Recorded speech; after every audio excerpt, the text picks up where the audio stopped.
pessoal, eu vou estar viajando hoje para Caxias do Sul, na Igreja Rosa de Saron, para estar ministrando sobre cura e libertação e quais são os princípios das maldições hereditárias que eu aprendi no Silk do ano passado, da pastora Tânia Teresa, com base no que está escrito na Bíblia. Então, são 2 horas de viagem, vou estar saindo agora às 11h30. Eu tenho certeza que vai ser bênção em nome de Jesus, esse ministério missionário.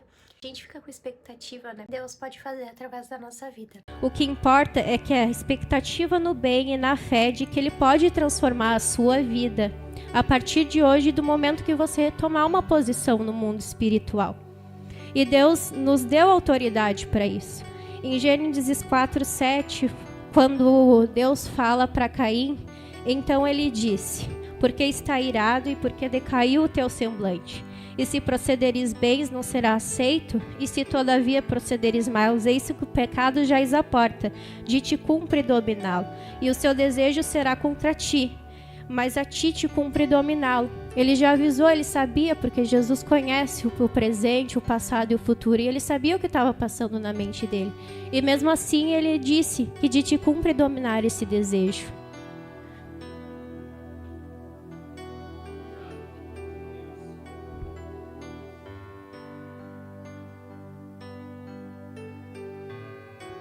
E o processo da libertação não é de uma hora para outra. É rotineiro, é todo dia. Todo dia Deus nos mostra alguma coisa que nós precisamos nos libertar. Às vezes alguma coisa que a gente acha que é normal, mas a gente sabe que não é. Aqueles pecados que a gente sabe que é pecado, mas a gente já não considera mais pecado. Eu aprendi quando eu fui num seminário de cura e libertação ano passado. Se chama Silk, da pastora Tânia Teresa. Minha mãe tinha me mandado os vídeos dela e disse para mim assistir. E eu comecei a me interessar muito sobre o assunto e a querer saber mais. Tipo, eu olhava um vídeo atrás do outro e era toda hora. E são uns vídeos bem longos. E pedia para Deus abrir meu entendimento. E quanto mais eu sabia, mais eu me interessava. Mais eu queria aprender sobre aquilo e do novo de Deus. Então, o que são as heranças espirituais?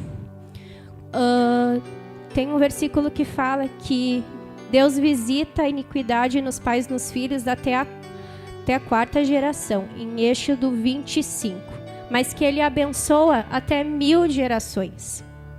Mas essa realidade da lei de Moisés, com a nova aliança em Cristo, todos os nossos pecados foram perdoados, em Colossenses 2:14. Mas isso não acontece de forma automática. É necessário arrependimento e confissão. E dessa forma, como herdamos às vezes uma herança, quando a gente ganha algo de algum parente, uma herança, é a mesma coisa das heranças espirituais. A gente recebe algo do nosso antepassado, mesmo que a gente não queira aquilo na nossa vida. É como se fosse um agir que fica em volta, até você se libertar daquilo. Quando você vê várias coisas se repetindo na sua vida, que você percebe que aconteceu com seus pais, com seus avós, e você continua perpetuando aquela mesma coisa. E das quais somos herdeiros, até que sejam revogados. Você só deixa de herdar uma herança terrena se renunciar oficialmente. E espiritualmente é o mesmo. Revogar uma herança espiritual do pecado com renúncia. Não aceitar aquilo na nossa vida. Porque aquilo não é um decreto que você vai viver daquilo para o resto da sua vida. Conheceis a verdade e a verdade vos libertará. Quando Jesus nos revela, Ele quer mostrar algo novo para a gente. Aquilo que a gente não conhecia antes, hoje a gente vai ficar sabendo porque Jesus nos revelou através da palavra dEle.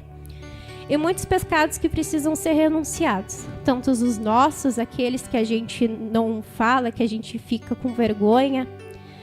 Tanto os pecados que a gente não tem conhecimento dos nossos pais, dos nossos avós, dos nossos bisavós. Eu anotei alguns. Por exemplo, dos nossos antepassados, como o aborto, o adultério, a pornografia, a fornicação, o incesto, a bastardia, que é quando um filho nasce fora da aliança do casamento, do matrimônio.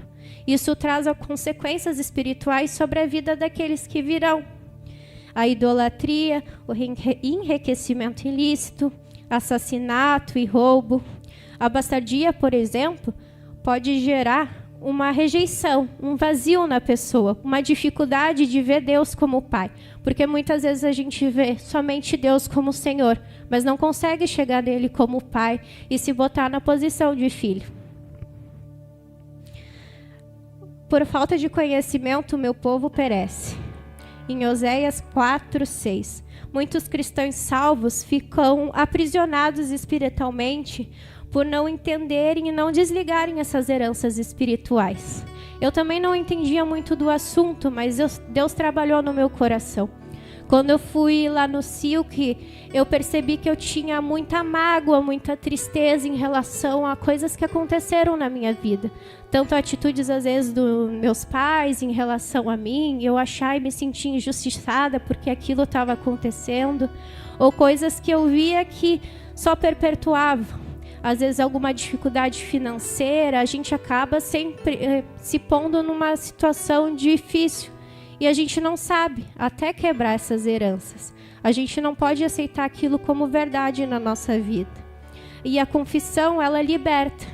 A confissão, quando você encontra um líder espiritual, uma pessoa que já foi liberta, não é para te ficar confessando toda hora, que nem na igreja católica. Mas você vai tomar uma atitude, uma postura, se tu se sente confortável de falar com o seu líder espiritual, aquele que já foi liberto, você vai botar diante do altar de Deus. E ele vai te lembrando de várias coisas que você fez e que eram erradas, mas que tu confessa e você vai ser liberto. Não é de um processo de uma hora para outra, mas aquela procuração, aquela coisa que o diabo usava para te acusar anteriormente, porque pelo menos para mim, eu me sentia muito acusada. O diabo botava muita coisa na minha mente, jogava dados inflamados, que eu não tinha sido perdoada, que eu não era digna de estar na presença do Senhor. E ele fica te lembrando de coisas que você fez do passado.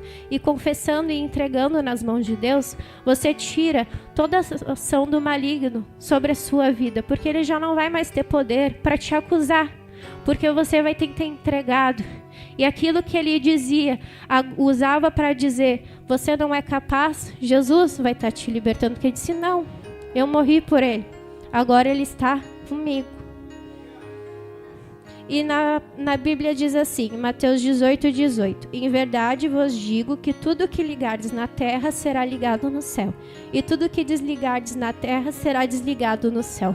Quando nós confessamos, nós estamos desligando aquilo que nos aprisionava, tanto dos nossos antepassados, quanto da nossa própria vida. Porque a gente não vai perpetuar para as gerações futuras aquilo que era repetitivo. A gente não vai passar para os nossos filhos aquilo que já estava nos acompanhando. Vamos ser libertos em nome de Jesus. A confissão tem o poder de quebrar amarras, doenças espirituais e até físicas. Muitas enfermidades têm raízes em pecados ou crenças erradas do passado. Você precisa desligar todo o vínculo que ainda te prende. Quando confessamos, o céu se move. Jesus já venceu por nós. Mas nós somos que tomar posse dessa libertação. Nós precisamos tomar uma atitude, porque essa é uma guerra espiritual. A gente não vai lutar. Às vezes a gente acha que nada está acontecendo, mas porque a gente não enxerga. O inimigo quer de todas as formas nos fazer sair da igreja, às vezes botar o pecado da ofensa do irmão, dizer, viu só, eles não te tratam tão bem assim, tu não é tão bem reconhecido, ou bota dúvida no teu coração sobre as coisas que você está fazendo. Que nem a Patrícia disse em Mateus 9:17, não se põe vinho novo em odres velhos, e do contrário, rompa-se os odres. Entorna-se o vinho em odres que se perde, mas se põe-se vinho novo em odres novos, e ambos se conservam. Jesus quer habitar em um odre novo. A gente não pode botar a palavra do Senhor que é viva em odres velhos, porque em algum momento ela vai fugir de nós. Por isso que todos os dias, depois que você confessou, você vai pedir para Deus. Deus vai te convencer, vai te mostrar. Não vai ser eu falando que vai te convencer que você precisa fazer isso. Mas se você quer tomar posse da liberdade que você tem com a sua família, se você quer ser um líder espiritual da sua casa, você precisa entender esses princípios, porque senão a gente vai sempre viver em cativeiro. E as promessas que o Senhor tem para nós, de uma vida abundante, de uma vida próspera, a gente vai vivenciar aquilo. A gente precisa de mais de Deus. A gente se pergunta por que Deus, por que isso, por que aquilo, mas às vezes é porque tem algo nos prendendo. Tem algo nos impedindo de viver aquilo que Ele tem para nós, que é o novo.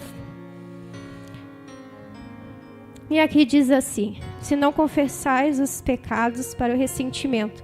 A gente não pode ter ressentimento no nosso coração. A gente tem que liberar perdão para aquelas pessoas que nos feriram. Às vezes a gente acha que a gente realmente perdoou, mas quando a gente vai buscar lá no fundo, a gente se pega pensando, mas isso aconteceu comigo. Mas isso não é justo, Deus. Mas aquela pessoa que a gente às vezes não perdoa, Jesus também está tentando trabalhar nela. E aqui diz assim: se confessares, pois, vossos pecados uns aos outros e orares um pelos outros, a oração feita por um justo pode muito em seus efeitos.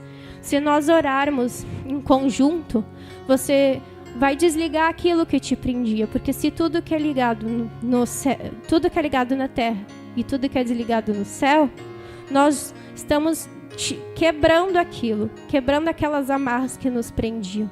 Não é de uma forma momentânea, de um passe de mágica, mas Jesus é quem vai operar e Jesus que vai convencer.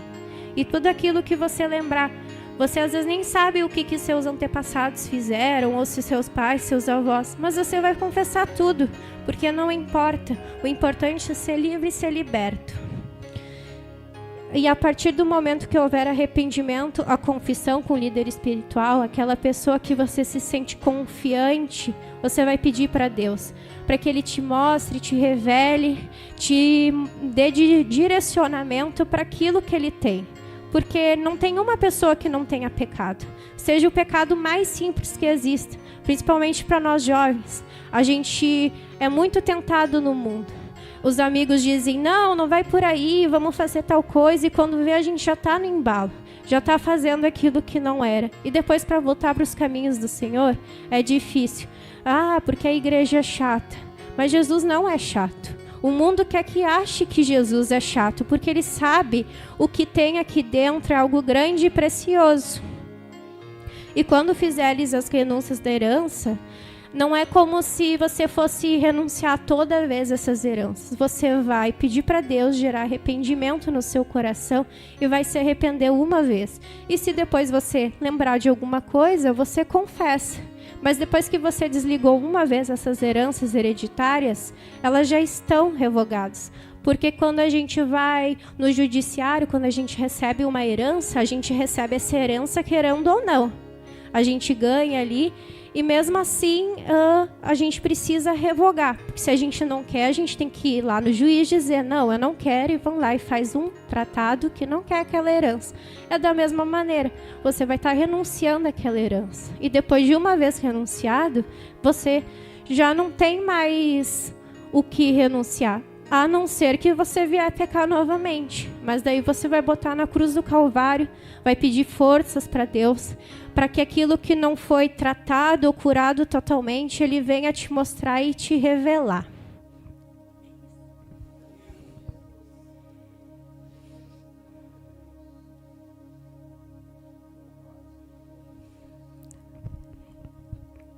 Era isso que eu queria dizer, queria orar com vocês, agradecer por essa oportunidade, por tudo que a igreja abriu as portas da casa. Eu queria agradecer porque Jesus é precioso e Deus sabe o quanto eu queria viver isso. Se fosse pela minha vontade, pela minha coragem, eu não ia conseguir. Mas quem capacita é Jesus. Então, por mais que a gente tenha timidez, que tenha medo, quem capacita é o Espírito Santo. E quando Deus pede, a gente tem que fazer. E não se acomodar. Porque tem pessoas lá fora que precisam ouvir a palavra do Senhor. Tem pessoas dentro da igreja que precisam ouvir a palavra do Senhor. Mas quem vai operar é sempre o Senhor, não vai ser a gente. Jesus que trabalha dentro de nós. Amém.